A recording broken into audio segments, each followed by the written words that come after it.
Welcome to another episode of Ask the Placenta Lady. My name is Jody, but I'm usually just called the Placenta Lady. I've been working in the field of postpartum support since 2006, and I've heard pretty much everything under the sun, which is why our tagline is, "No question is too strange for the Placenta Lady." Joining me today is Aundrea Moore. Aundrea is a PBi Placenta Encapsulation Specialist in upstate South Carolina. Welcome to the show, Aundrea. Why don't you tell us a little bit about your business? Thanks for having me, Jody. It's so great to be here. Yes, I am in upstate South Carolina. I became a PBi Encapsulation Specialist about a year ago, and I'm in the Greenville area, although I travel around, and I love to be a part of the birth community, especially PBi. That's awesome, Aundrea. Thanks for being here today. Our question for this episode is, I would like to have a VBAC, which for those that don't know, it stands for vaginal birth after cesarean. So this is a great option for women. I know that a lot in the past has been the phrase is once a cesarean, always a cesarean. And that is actually not necessarily true. So it's important to kind of know your options and, ask about them and see what is possible for you. So Aundrea, you had a VBAC with your second child. Yes, I did. Correct. With my second child. My first child was a planned unmedicated vaginal birth. However, I did not educate myself in how I needed to plan for that. I wasn't informed of the decisions and the options that I had. So after I had my C-section, my doctor, the first time around, actually told me, "You'll never be able to have a vaginal birth again." And so of course I was really at first I just believed it. I'm like, okay, I'll just have another C-section. I've been through it once. I know what to expect. But once we got pregnant again, I just really began questioning, I don't think that's true. So the very first thing that I did when I became pregnant was I found a VBAC friendly supportive provider, which was a local midwifery group here. And I had a first appointment with them and kind of just told them, this is what I've been told. This is what I've been through. Their reasoning for me not being able to have another vaginal birth was my bone structure. It wasn't going to allow him to come down. And my first one got stuck the first time is what they told me. So I was asking the midwives, I said, is this true? Am I going to be able to have a vaginal birth, or do I truly have a bone structure that's not going to allow it? And she just kind of laughed. She was like, of course, you're a great candidate. Everything checks out. So that was the very first thing I did, was I found a provider that was supportive of a VBAC and my desire to have one. From there, I hired a doula who just so happens to be another PBi specialist. She encapsulated for my first and my second child. So she was becoming a doula, so I hired her, and she was absolutely wonderful. She met with us throughout my pregnancy, helped my husband. Really, I think the biggest thing was she guided my husband in how he could be of help. The first time, my husband had no idea, he had no clue what to do or how to help me, especially because I was confined to a hospital bed, hooked up to all these wires. So, the plan was for me to labor at home as long as possible. And so she came over and kind of guided us through different positions that we could try during labor. And he just felt very he could be included. He wasn't just a bystander. He was a participant in our labor and birth. And so that made him feel really good. Those were the first two things I did. Because of my so-called bone structure issue, I decided to go to a chiropractor. Admittedly, I had never been to one in my life. No one in my family had gone, so I decided to seek out a chiropractor, and a Webster certified one. And so I began seeing her in my second trimester, and I saw her from there on out. And she did tell me that one side of my sacrum was constantly off, so every time she did adjust. So I did that all the way up until I think 2 days before I gave birth to him. And so that was another thing I did. I educated myself. I read a lot of positive VBAC stories. I surrounded myself with people who were supportive and ignored those who weren't. I read a lot from the ICANN website, the network. I read a lot from there. And then I did listen to some hypnobabies things as well, to give me a positive mindset. Admittedly, I struggle with my mentality sometimes, so I wanted to constantly hear the positivity whenever I began to doubt myself. So I listened to some hypnobabies tracks, so I never was able to actually take the classes. I did my own birth affirmations on postcards. It was very relaxing to sit there and do it, and to constantly read through them and see them daily and know that that was going to be ingrained in my head. So I did that. And then I did a lot of spinning babies movements to try to get him in the most optimal position I could, because he did, up until towards the end, like to flip. He was breech at one point. He flipped transverse. Like, he really kept things interesting, also known as stressing me out. So I did a lot of spinning baby movements and walking. And then I think the last thing that we had planned was to labor at home as long as possible, because since I am a VBAC here in South Carolina, you are required to give birth in a hospital, even if you are with a midwife. You can't do a birth center or a home birth. So even though I knew I would have the support of my midwives in the hospital, I wanted to labor at home so that if they pushed any kind of anything, I just didn't have to worry about that early on. So I wanted to labor at home as long as possible, because here in South Carolina, if you're a VBAC, you are required to give birth in a hospital. Birth centers and home births are not an option, which is unfortunate. I hope that changes in the near future.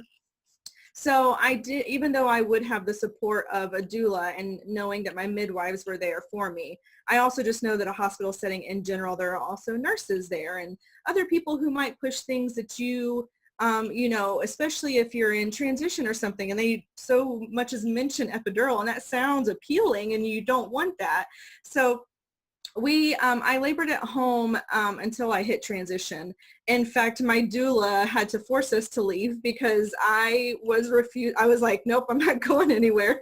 I don't want to sit in a car, because the hospital was about 30 minutes from my house. And so I was like, I'm not sitting in a car for 30 minutes. You guys are crazy. So she finally, after one contraction, I remember in the video that my photographer took, my doula looked up at my husband and said, we gotta go, because she knew we were getting close.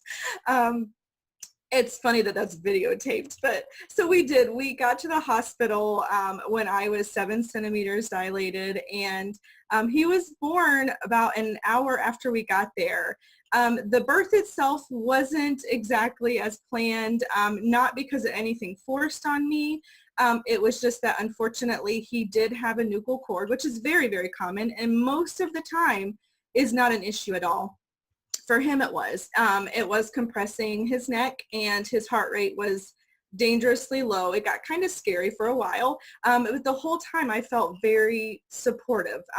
Even though I wasn't going to be able to get in the water and have the water birth that I so much desired, the midwives were wonderful. My doula and my husband were wonderful. He did arrive safely. He spent a day in the NICU, but all was well. And so it was the most empowering experience of my life, to just know that I trusted my body even when I doubted it a couple of days prior, because I was also here, in most places, if you're a VBAC, you can only go 2 weeks overdue. And so he was 12 days overdue. So we were 2 days away from that cutoff, and I had a breakdown about 2 days prior to his birth. I was just like, maybe my body really can't do this. He still feels high. I'm scared. And that was when my doula, I will say again, was just amazing, because she checked on me that day and I was honest with her, and she was just so supportive. Like, I can't say enough how important I feel a doula is for anyone, whether it's a C-section or a planned epidural birth or an unmedicated. They're amazing. They really are. So we did. We had an unmedicated VBAC, and I remember after he was born, the midwife who caught him said, "I don't know what your previous doctor was talking about. You have an amazing pelvis to give birth." And it was really just such a nice thing to hear, that, not only did I do it, but my body is capable of this. It's made for this. And that in the future, if we choose to have more children, that there's that option again. And so it was a wonderful experience. That is really awesome, Aundrea. I really appreciate you sharing that story and your experience. I just wanted to add just a couple things. You mentioned ICAN, and ICAN is an amazing resource. It stands for International Cesarean Awareness Network.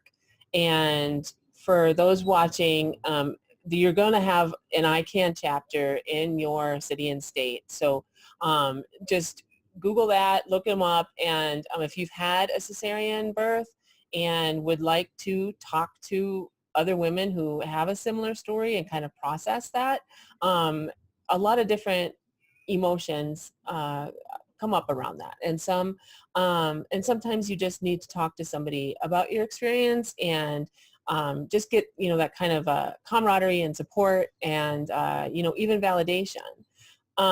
The other thing I was just going to throw in, for those that don't know, a nuchal cord is where baby presents with the umbilical cord wrapped around the neck. And so it is very common. And a lot of times it just rectifies itself. So if that's just the term.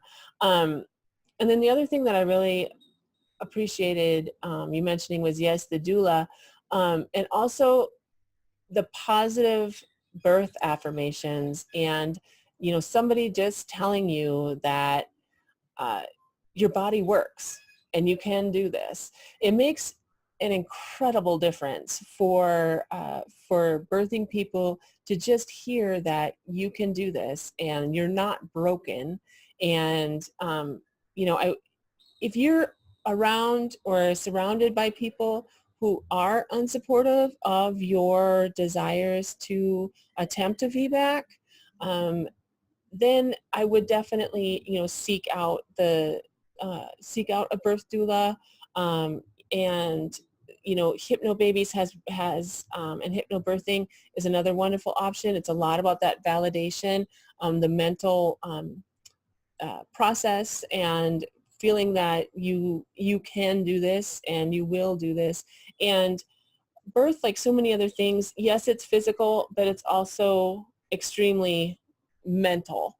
You have to kind of get out of your own way. And as far as believing in yourself, it's one of the hardest things that we can do physically. I mean, I know people run marathons and things like that, but when you do hit a wall and just hearing you can do this and you're not broken is so essential. And I wish that was just common in birth settings and particularly hospitals, that women are just, instead of having these negative stories being told and being told to women, especially when they're in the throes of trying to do the hardest thing they've ever done,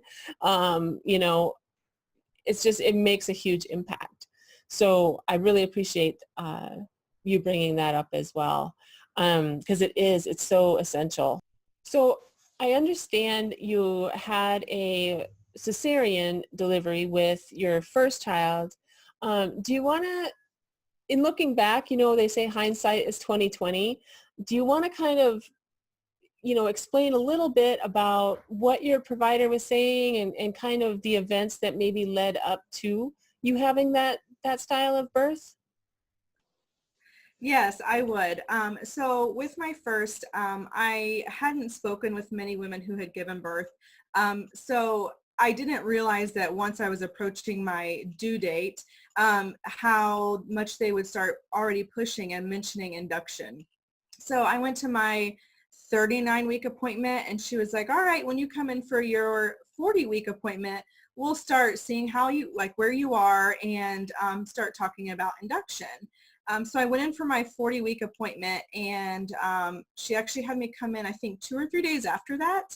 And she said, if you haven't made any progress, we'll go ahead and schedule your induction for the end of the week, which would have been around 41 weeks.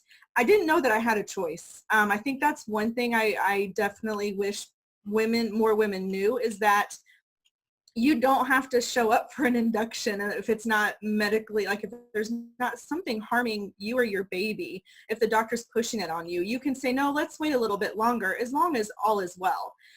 So the other thing, I had no clue what stripping your membranes meant.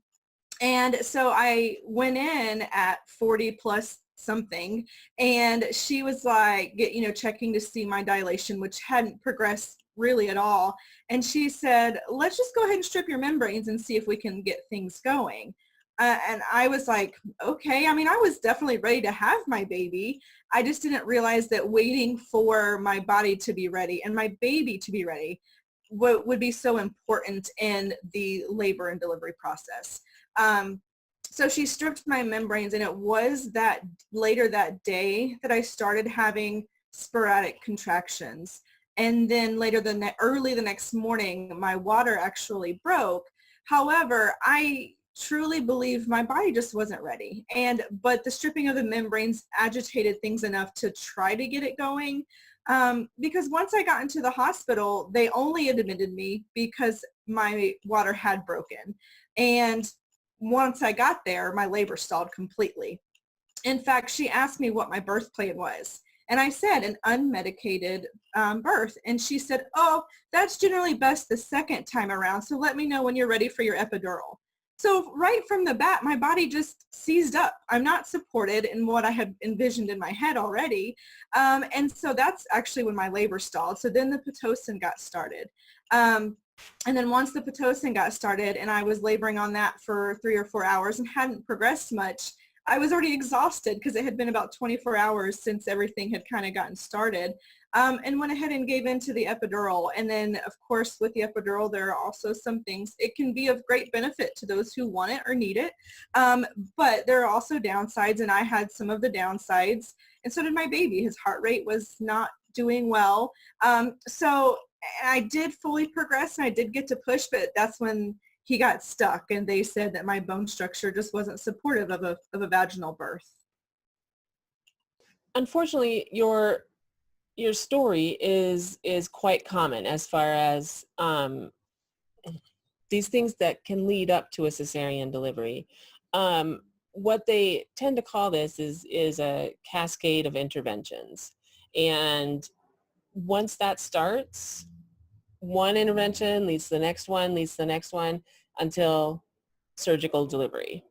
So stripping of the membranes is where your care provider, and it can be, midwives do it too, is gloving up and sweeping their finger between the membranes of the amniotic sac that your baby is housed in, and your uterus. So they reach in there and they do this little swiping motion, and they call it stripping the membranes. And it can lead to induction of labor. And so that's usually the first intervention. So I think what is a good takeaway, if you're currently pregnant and seeing a care provider, and typically an OB, but again, some midwives are happy to do interventions as well, is just to kind of hear these things. They start mentioning induction at 30, sometimes even 36 weeks, which obviously is not based on evidence. We talk a lot about evidence-based care, and unfortunately a lot of what happens in our standard practice of care, particularly in hospitals with OBs, is they do things that are that either they've always done, so we've always done it this way, or it's hospital policy to do it this way, or things like that. And it really isn't based on the actual research that has been done into that practice, as far as constant fetal monitoring, all of these things don't necessarily lead to better outcomes for mothers and babies. And that is really unfortunate. And once you start with one intervention, as Aundrea's story and so many other stories of cesarean delivery start, is that it starts with that stripping of the membranes. It starts with talk of induction, because then they just kind of keep setting you up so that when it does become, oh, well, we need to do a cesarean in order to save your baby, then you're already prepped to accept that story. And then, so it is really unfortunate. And obviously, cesarean is a wonderful method for getting the baby out in an emergency situation. But the World Health Organization says that about 5% of deliveries would require a cesarean birth. However, some hospitals have 50% cesarean rates, and that's obviously not based on actual need or necessity. So obstetricians are surgeons, and if you go to a surgeon to have your baby, they like to perform surgery. So again, thank you for sharing, your story with us, Aundrea. If somebody wants to reach out to you either to talk about VBAC or cesarean birth or your services as far as placenta encapsulation or anything else, where is the best place for people to get a hold of you? My business pages are both on Facebook and Instagram at Moore Birth Services. Birth services, because in the future I do want to add becoming a birth doula and maybe some other options to it as well. But currently, placenta encapsulation is absolutely my passion, and I love it. I did have my placenta encapsulated with both of my children, as I mentioned, and I would do it again with a third in a heartbeat. So those are the two places that I can be reached. That's awesome, Aundrea. And I would just like to thank you for watching this episode of Ask the Placenta Lady.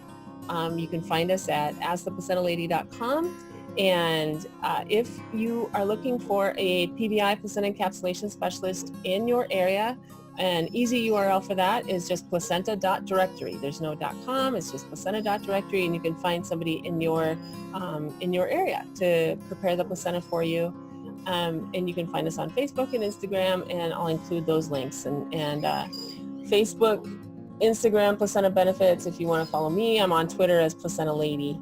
So thank you for joining us. And remember, no question is too strange for the Placenta Lady. And you can ask your questions at asktheplacentalady.com.